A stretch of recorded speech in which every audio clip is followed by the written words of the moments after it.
আমার বাপ যেদিন মারা যায়, বাপের মৃতদেহ সামনে থুয়ে শোকলিখ আমি কষ্ণ।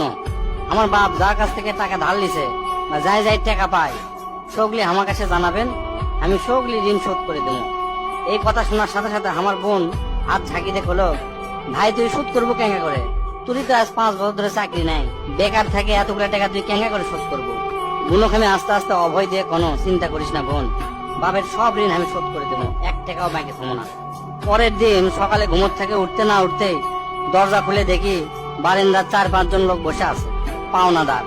দেখে আমার গাও ঘামে উঠলো। ওকে কি কমো, আমার মুখের ভাষা আসলো না। রাতটা ঠিক মতো পার হবার দেয়নি, আসে হাজির।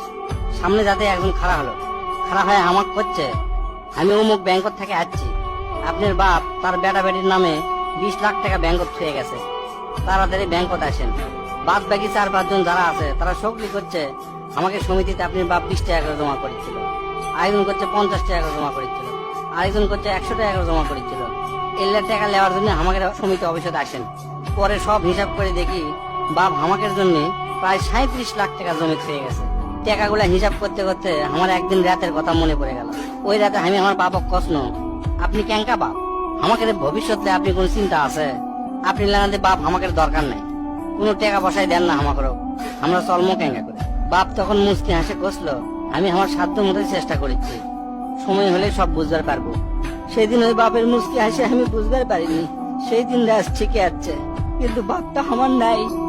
মাঝে মাঝে রাতের বেলা আকাশের দিকে তাকে কই, বাবা আজ পর্যন্ত তোমাকে বুঝতে পারলাম না, তোমার উপর খালি রাগই করে গেছি, কিন্তু তোমাকে জোরে ধরে কোনোদিন আই লাভ ইউ করতে পারলাম না।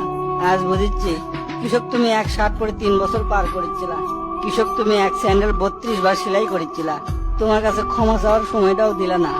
আমাকে তুমি মাফ করে দিও আব্বা, জীবনে তোমার সাথে অনেক বেয়াদবি করছি। তার কয়েকদিন পর খোঁজলে দেখি আমার বাপ কারো কাছে 1 টাকাও বাকি করেনি, 1 টাকাও ঋণ করেনি, বরং অনেক মানুষক টাকা ধার দিছে, তারা এসে দিয়ে গেছে। তাই তোর হাত পাও ধরে কই, দোস্তরা তোকে বাপ অনেকেই বেঁচে আছে, বাপের সাথে কোনোদিন বেয়াদবি করবো না। বাপ যে কি ভালোবাসে এখন বুঝবো না, পরে বুঝবো দোস্তরা।